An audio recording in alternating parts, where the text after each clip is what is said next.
Hello. I'm Mad Professor. Let's begin. Привет, я бешеный профессор, и мы начинаем.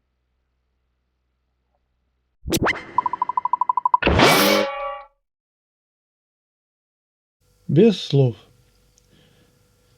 Я понимаю, что женщины любят ушами, и что им нравится, когда им признаются в любви, делают комплименты, да и просто поддерживают беседу.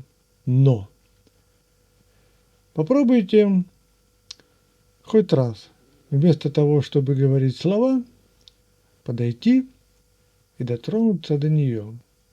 Попробуйте. И не просто там до руки или до плеча, а до груди, например. Или до голого бедра, до губ. Чувствуете? И она тоже это чувствует, без слов.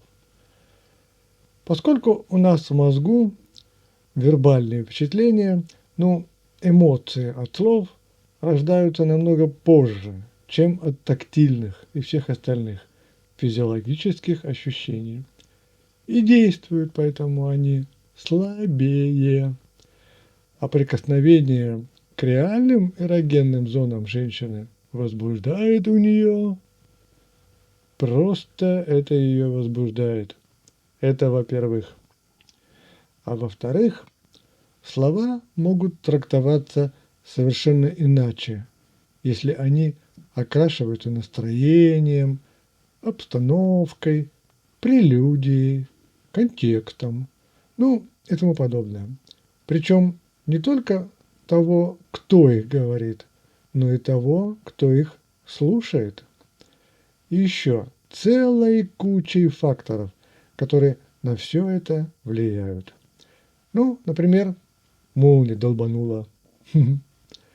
Могу еще посоветовать, если она уж очень вас просит, уговаривает, поговорить с ней, пообщаться, сообщите ей, что с удовольствием поговорите с ней после секса, а не до.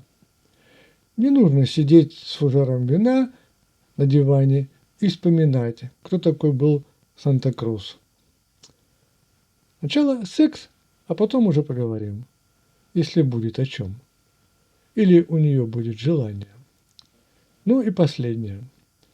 Это занятие, разговор, коммуникация, общение, это потребность женская, в значительно меньшем размере мужская, чем женская. Но так сложилось, что вроде как нам обоим это нужно. Представляете? Уверяю вас, что нормальный, здоровый мужчина совершенно спокойно может обходиться без слов несколько минут, и даже часов, и даже дней, и недель даже, без слов.